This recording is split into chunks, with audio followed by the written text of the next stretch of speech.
Well, hello. Welcome to Strike a Match and SM Enlightenment Media Radio. We're so delighted to be here again. We are getting close to spring. It is still March, but I'm going to dress like it's April. So welcome to the show. We're delighted to be here to talk again about how to take action to improve our lives, and being a partner with SM Enlightenment Radio about positivity is a true honor. So I'm very, very excited to have now our 7th broadcast where you get to strike a match. There it is. So just a flicker of light, just one idea, just one consideration can really change an awful lot in our lives. So that's the invitation. And then in the second half of the show, we bring another wonderful coach in from all necks of the woods to talk about what they do, why they do it, how they help people. And the whole point is to see if you feel connected to that. So we have a similar structure every week about what we do. And this week I'd like to start it off with a positive tip. Here we go. Did you know that how you do one thing is how you do everything? Just imagine on a good day, it seems like everything's going well, and just the opposite on a bad day. So what if this was true? What if you could shift one thing and have everything that day shift as well? Give it a try. I'm a health and life coach, and these are Terry's positive tips for a better life. So you can find these tips as little advertisements on SM Enlightenment Radio. And so we repurpose them and bring them here for consideration.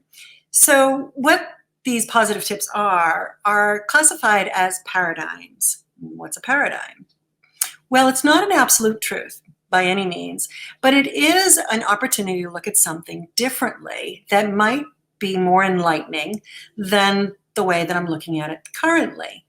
So what this tip says is, how I do one thing is how I do everything. There we go.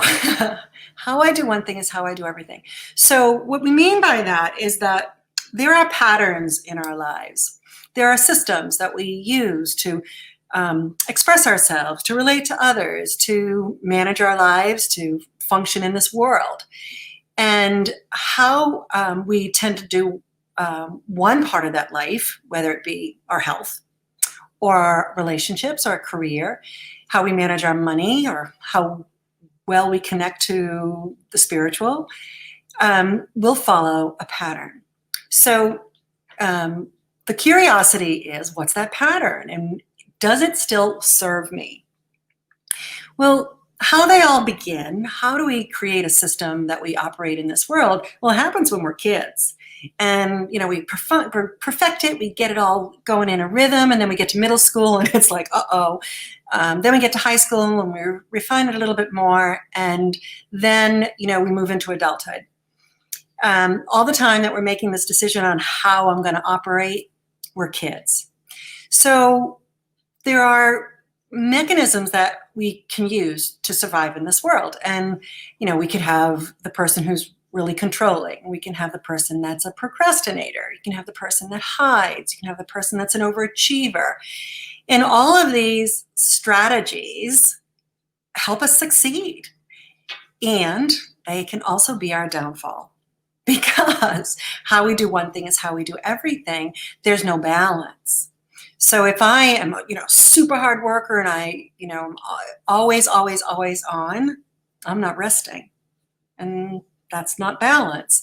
And if I'm a procrastinator, it means that I'm not doing what I'm capable of doing because I'm over here.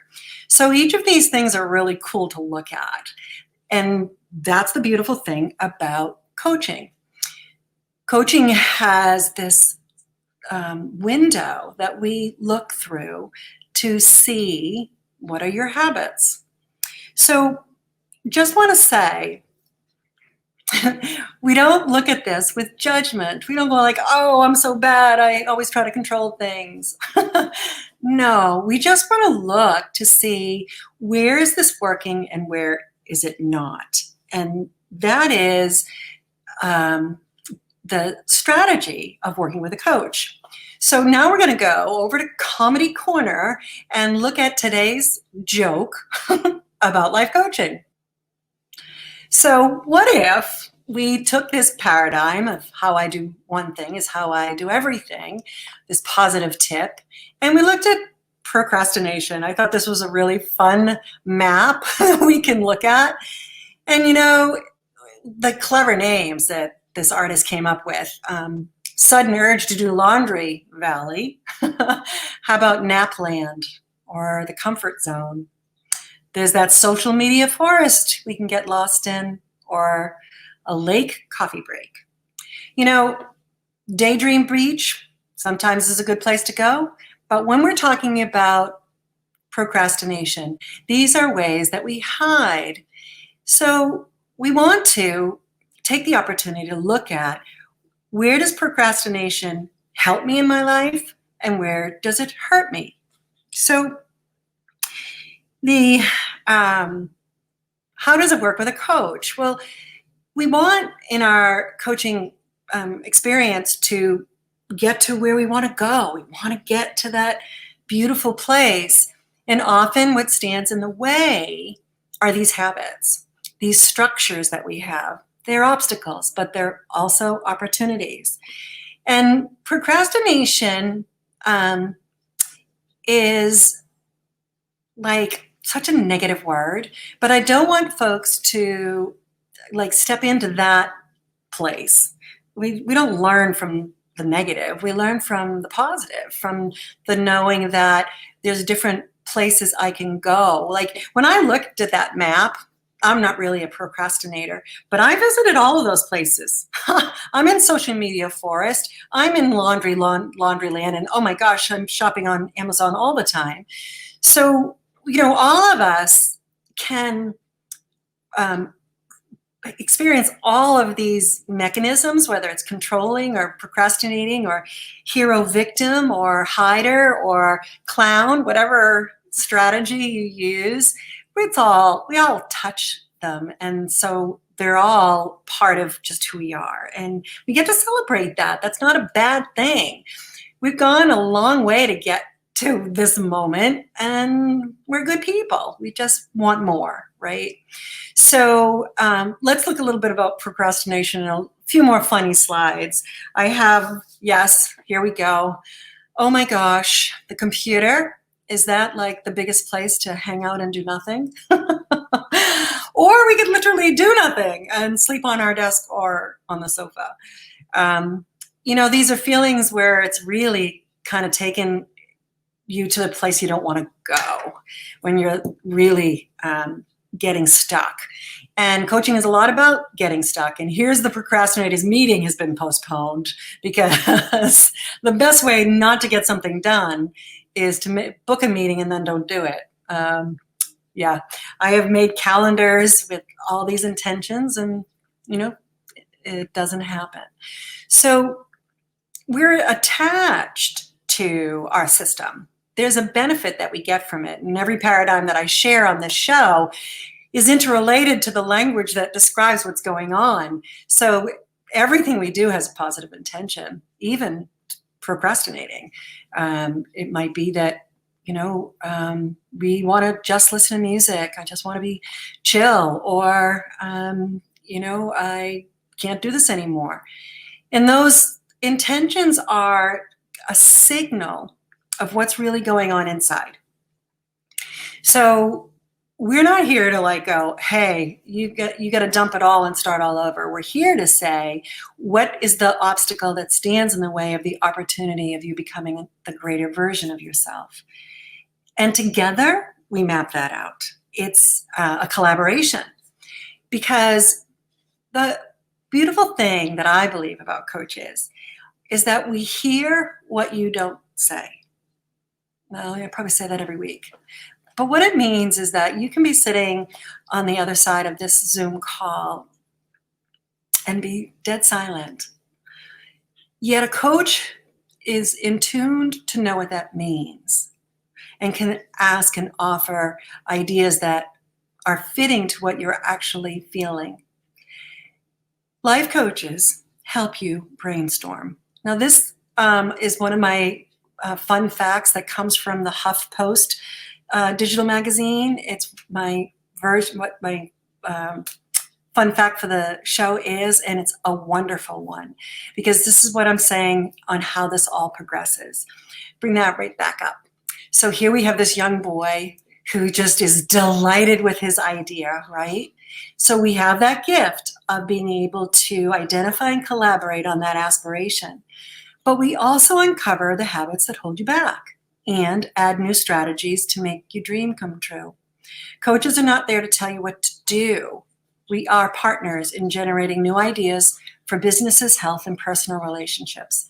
The reason I bring this fun fact to the audience is that these aren't my words. This is another life coach, Tom Cassano, a contributor to a publication, the HuffPost.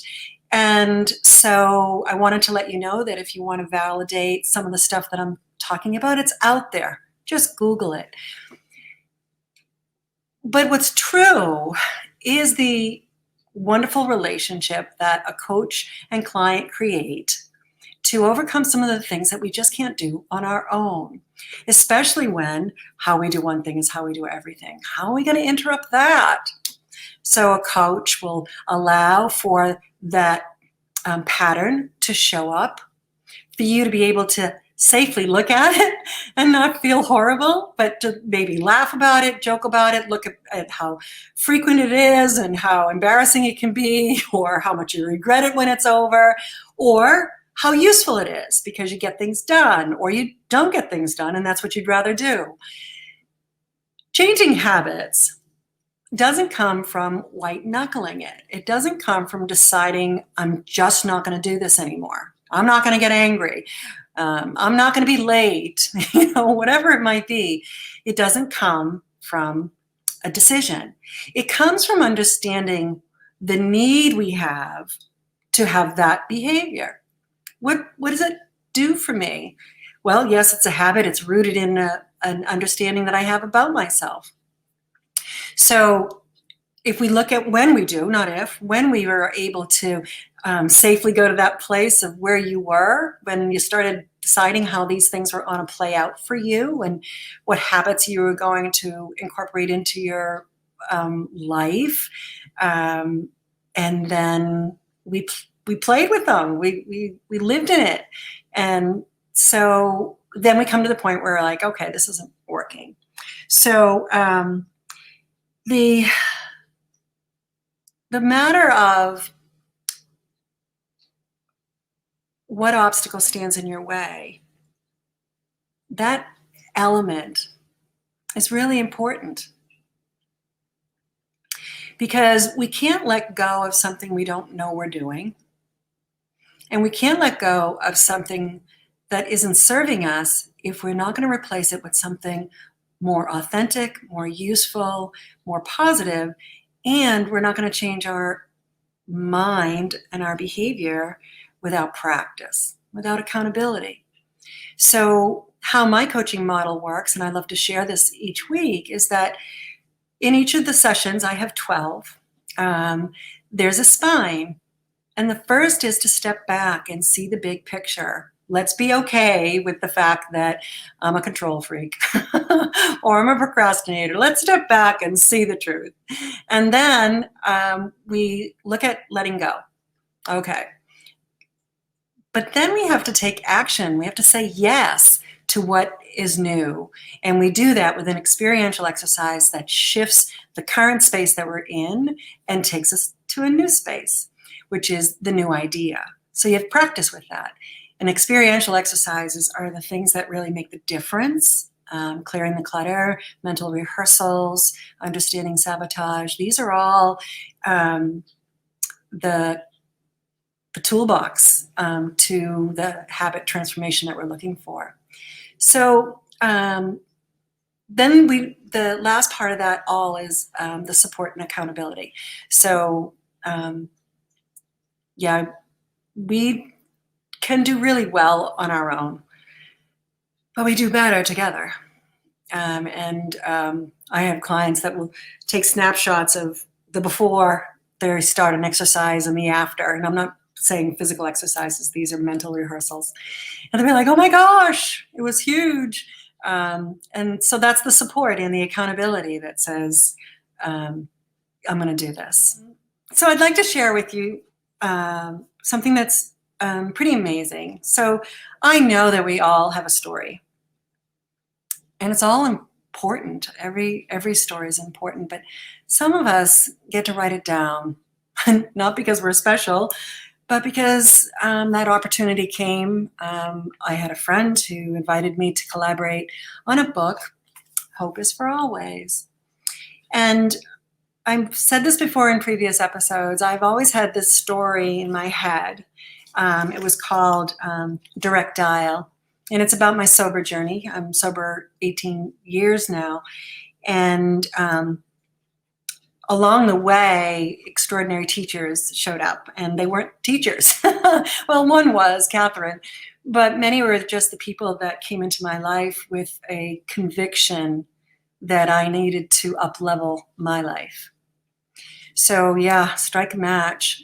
So my story, because now it's just a contributor to a book, is a smaller story, and I call it My Classroom of Hope. And my first teacher is my 16-year-old son, Brian, and I've read a little bit about what his push was for me. Back in 2002, he said, I will not live like this another day. One of you has to go. And we were living in a alcoholic, drug addicted family with violence and anger and chaos. And Brian was 16 and he was saving his life and he enabled me to save mine. And so what happened was my story and my system and my habit was hero victim. And it had to change. It was destroying lives, not surviving the way that I intended it. So I wanted to just go to another mantra. So my book has mantras in them about each story. And, I'm a faith-based person. My recovery is faith-based. And so there's connections with the spirit realm in my story. But one of the most beautiful things that I experienced was this Catholic thing that I did called Crescio. At 3 months sober. You're supposed to have 12 months and be divorced, and be married. And I was 3 months sober and divorced. So, but what I learned from this experience of understanding a little bit about Christ was that forgiveness is enormous. And I did talk about this last week. So I'm going to go to another one. I'm going to go to this one. Another beautiful, beautiful person. Sister Maurice. She was a nun from the Bronx, a sober nun from the Bronx. And she would give retreats all across the country, and she never got on a plane. She drove everywhere. And she was a marvel in our lives for decades. But she told me, it is a woman of strength, a woman to be admired, that addresses her lion's den and lives with intention. So what was happening at the time that I went to that retreat is my family was insisting on an intervention, not for me to get sober. I was already sober, but I wouldn't divorce my husband. I was too scared. And so they did this intervention, and I went to Sister Maurice, and I was like, I'm too afraid. And that was my lion's den. And what these teachers did for me in this 18-year journey is that they kept pushing me and bringing me and allowing me to discover who I could be when I didn't want to. And the reason I love coaching is that it takes so many of those challenges that we experience in our journey, good or bad, to move the needle. And when we come to a coaching model, it's a rapid pace. It took me 18 years, 15, to really get fully embraced in abundance. And as coaches, we can do that with you in 3-6 months. And so that's why I love the passion of coaching and how our personal experience brings extraordinary value to what we do as coaches. I'm a family life coach. I care about families. Mine was broken. I want to help families that feel the same and elevate their togetherness, their individuality. So Hope is for Always is many stories of people's journeys in this life about really coming to the place of hope and sustaining it. So if you'd like to find it, you can see it on Amazon. You can send me an email, terryfinneganlynch@gmail.com, and I'll send you a signed copy if you'd like. But remember, more than anything from this segment today, is that we are of human nature, and we do the best that we can every day. And then there comes a time when we want more. And having a life coach can really, truly bring that to fruition, bring that into reality, because two is better than one, and it's a relationship. So thank you for this part of our segment. We are going to go to a commercial break. I love these commercials. They're awesome. And we'll see you on the other side.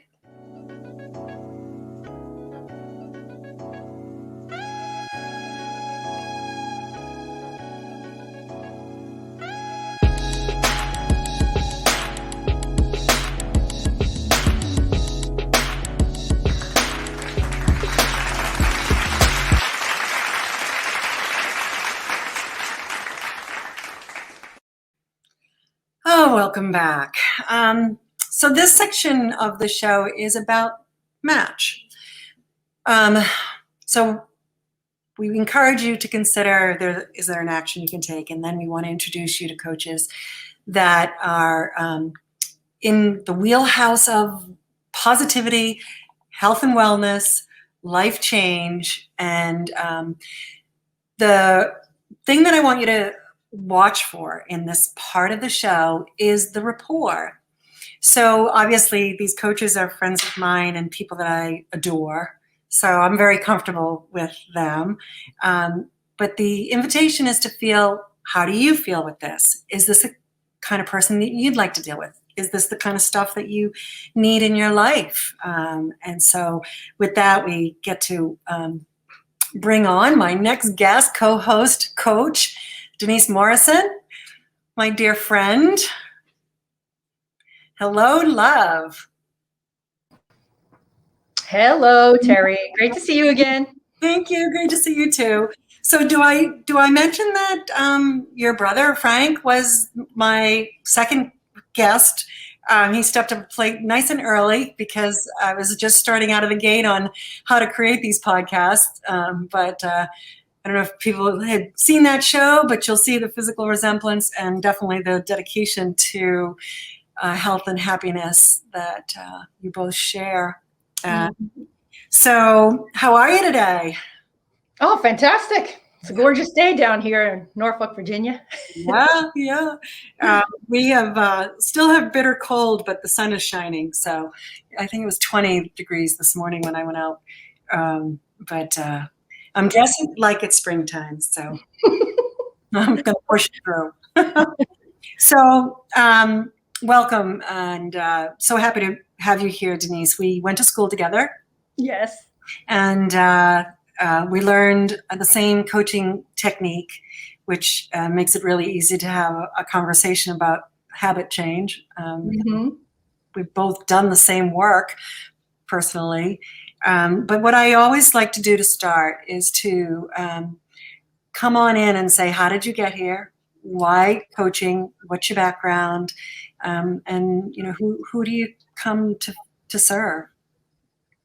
Okay. Well, short but sweet. I've been a physical therapist. I've been in the healthcare field for a very long time, and I knew that there was something more along the way than just the body and just tuning up and exercising. And I realized that the mind and the mindset and the self-talk were incredibly important. And I found that out in my own personal journey to coaching, which started many, many moons ago. Would you like me to tell you about that? Yes, please. Give us Yes. the background. Yes. So at the time, I was living in Australia, and I married a New Zealander, a Kiwi. So while I was living in Australia, we were really struggling to get pregnant. And I was seeing everyone I could, a doctor, a naturopath, changing my diet, doing all the things. And it was a functional medicine practitioner that said, you are so healthy. You do all the right things, exercise, eat the best, but your mindset is killing you. And I thought, well, that's a weird thing to say to me, that my mindset, especially from a functional medicine doctor, which I was new to the scene of functional medicine doctors back then. And she said, I'm going to refer you to an NLP coach. And I thought, okay, you're the doctor. I'll listen to you. You refer me. And the NLP coach, which NLP stands for neuro-linguistic programming, very much so a derivative of what you and I have studied. She said that I was basically beating myself up with my own self-talk. She said that I was so hard on myself, and I was really repeating these patterns and habits that were kind of depleting me of my life force, my energy. So of course I wasn't going to make a child. Like I didn't have it in me to do that. So I was put with this coach who just changed my world at 33 years old and opened my eyes to a whole new me. And I mean, I'm just so pleased that I took that step and went down that path. You know, it's so interesting because I was in traditional therapy for years, and my individual therapist put me into a group therapy. And then 4 years later, I'm in this group therapy, and everybody's angry in the group. And I called my son, Brian, who was helping me, you know, change my life. This is years later. I'm like, Brian, I'm in an angry therapy group. He's like, why? I'm like, oh, I don't have to stay? He's like, no. So he's like, why don't you come spend some time with Michael Burnoff, who is an NLP trained guy. Brian had been working with him for years. Wow. And Brian was in his 20s. And so I did this, and the most beautiful thing happened in that was my insides matched my outsides. Beautiful way to say it. Yeah. Right. I was finally congruent. Yes. Right. So, and the thing that's so wonderful about coaches is like, okay, so you've been to NLP, I've been to NLP, but you, the client, don't have to go to NLP, because we're going to bring those ingredients to you here. So I think that that's what's so extraordinary about our journeys being rather long. Yeah. But when we come here, we're bringing that much more experience. You know, I have 12-step recovery. I have Reiki. I have nursing school. I have, you know, the NLP system. I have all of these teachers, and it's like, here, what tool do I need to help you move the needle? Right. Yeah. Yeah. So, so tell me, you're still doing the physical therapy. So how are you working the coaching model? Well, my coaching model is in packages of experiences. I don't like to call them sessions because it doesn't end after that timer goes off, so to speak. It is an experience that they can go on with me from 6 weeks to 6 months and more if they desire. But I'm their guide. I'm standing by them from when we talk until they feel complete. And we interact with each other through email, through Voxer, and we have our sessions, of course. And, you know, I love to use my action steps, which my clients call homework, but it's super powerful in continuing the growth every single day after we leave that one-on-one conversation in a similar way that we're talking now. Right, right. So do you work with physical therapists? Who are the people that find their way to you? Well, I have a large presence on social media and a website and through word of mouth, but mostly I have been working with women who have also suffered trauma or abuse like myself, and then found themselves repeating patterns of addictions or emotional eating like me, basically self-abusive parents. And when we work backwards, we also discover that they too were being abused or traumatized somehow, that imprinted them, and that became their survival mechanism in life. So I mostly work with women in that area. Sometimes men step up. Yep. But yes, it's those are the folks, and they're usually professional women that have been pushing too hard and trying to overcome some way of feeling about themselves or some sort of limiting belief, and then they find me. Yeah, that's great. Mhm.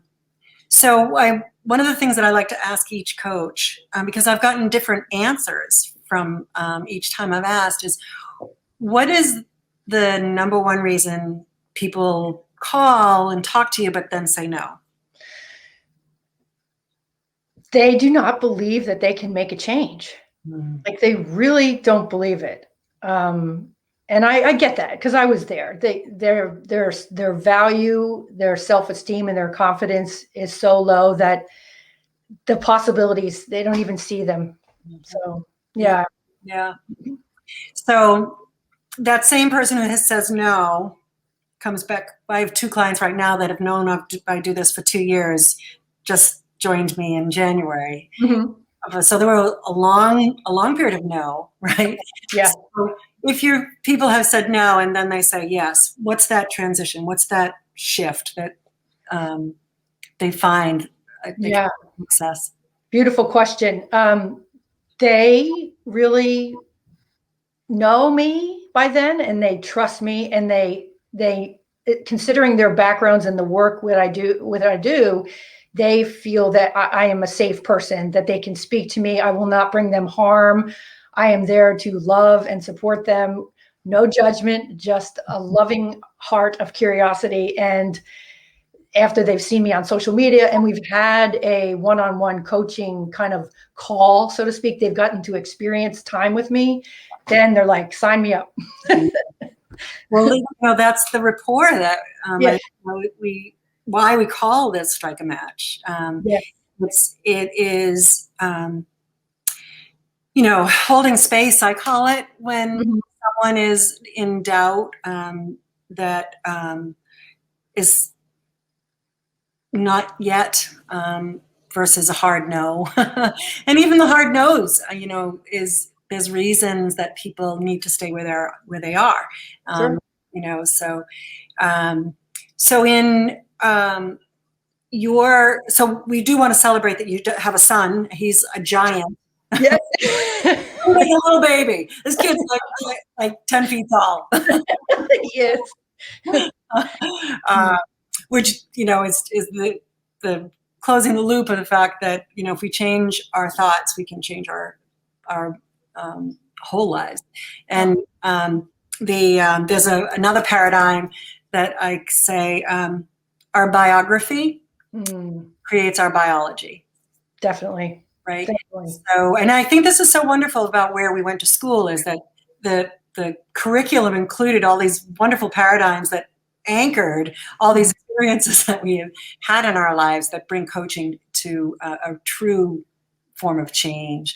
And it is about the relationship. I had someone, and this is just for me, someone reach out and say, are you doing groups? Mhm. And I'm like, not yet. I love that one-to-one. Mhm. To me, it's really what matters to me, why I do this. Mhm. And I can imagine that at some point it would be well to be able to include more people. Right. But I'm still so much of a believer that the relationship makes the safe place possible. Oh, for sure. So, Totally. yeah. So do you have some can you share a testimony or an aha that a client may have had that kind of warms your heart? Well, considering what you've presented so far today, my clients know me for saying, how you do one thing is how you do everything. Because that was when I realized that about myself and was like, oh, I am overdoing it in every aspect of my life. No wonder why I'm so depleted. But yes, that's my favorite one. I do have a testimony. Can I read it? I'd love for it. Yes. Okay, great. So she says, I've been working with Denise for many weeks now. She's helping me improve my life, changing my negative thoughts and feelings about myself. I didn't want to try anymore as it seemed too hard, but now I have so many tools and she is helping me to see that I can be positive, I can have joy, and I can believe in myself so that one day I will have a career that I love and a romantic interest too. Denise has definitely made a huge impact in my life, and it's nice to finally have hope even at 46 years old. I know. I got sober at 45. Wow. Yeah. See? Yeah. And the funny thing, I really want to express this to everyone. Wherever you are right now, it doesn't mean that it's a failure. We've worked really, really hard to get to this moment in time with all our, personality and life experience and, this road versus that road. And I think that's a beautiful thing that we get to do as coaches is celebrate all those parts of the story. That's right. We authored, but some of the story was written by other people. Yes. And we had to live it out, right? Yeah. So I love when a coach has captured a marvelous name for their practice. And I use my name, Terry Finnegan Lynch. I know you use your name, Denise. Do you use Denise Morrison? Most times, yeah. But your company, Intuitively Unique Coaching. I mean, what a great name, and it says so much. So tell me more about it. What does it mean for you? Well, for a long time, I did not trust my intuition. Due to my upbringing and the patterns that I was running, as we spoke about before, and the beliefs about myself, I listened to everybody else's words of wisdom. I listened to those other voices of, elders and whatnot in my head. And so through all the work that I've done, the journey that I've been on, when I decided what represents me, what type of coaching do I do, because I have a medical background in physical therapy, I have a yoga background, I have the NLP and the coaching. And at that point in my life, I was really tuned in to my inner wisdom, my intuition. So Intuitively Unique Coaching came apart that way. And the methods that I use with each individual client, and like you said before, I really love the one-on-one experience because I can totally immerse myself and hear them and watch them and just dive into all the nitty-gritty in their life, whether it's drawing from my experiences, the physical needs. Maybe they need a workout program because I can do that. Maybe they need a tune-up of their nutrition. I could do that. Maybe it's the mindset that's clouding over everything. I can do that. And we do sessions around releasing the limiting beliefs that they have. Maybe they've been a very emotional person, and I can help release that. I take apart and look at what they've been doing in their behaviors. Like, for example, some of the folks I work with have abusive behaviors towards themselves, like over exercising, overeating, over shopping, overspending, and how they do one thing is how they do everything. And we start to see that what is this underlying mental program that's running them to overdo everything. And many times, I mean, not generalizing, but a lot of my clients feel that they're not good enough. They don't belong or they don't feel loved, and they have overcompensated by overdoing everything. So it's my role to listen and inquire and support them so that we can put an end to that and find a new way of living and new habits, new behaviors, and so on. Yeah, it's pretty powerful. The when I hear you, there's this like softness that I'm like, yeah, wouldn't it be nice if I didn't have to be attached to those feelings, those messages. But what do I replace it with, right? So I think that is why the boomerang happens so much when people try to do this on their own, right? Is these are pretty powerful. They're very historic. They go back a long time. We depend upon them for a very long time. Right. So and everything builds on itself, right? Yeah. So the confidence and the trust in the process, right? Mm-hmm. Yeah, for sure. So you do your meetings in person or in Zoom? How are you able to do it down there? Well, with the current climate in the world, I've been doing most of them sessions with my clients on Zoom or on the phone if they're having issues in themselves with presenting their face on camera. I mean, it's difficult at start. Folks like us who have been through what we've been through want to hide. We don't want to be seen. So I allow them the choice. When we are able, I meet with people in person for sure. And it just strengthens that bonding and that trust amongst like the space that we set up so that they feel that they can make change. Yeah, that's pretty amazing. I love the balance that you bring, in this whole health and wellness, to really understand nutrition and to really understand the physicality of our body, and the mindset. And then, to also naturally, because of your journey through trauma and recovery, you were going through some serious stuff when you and I met. It was like, oh, Denise, you poor thing.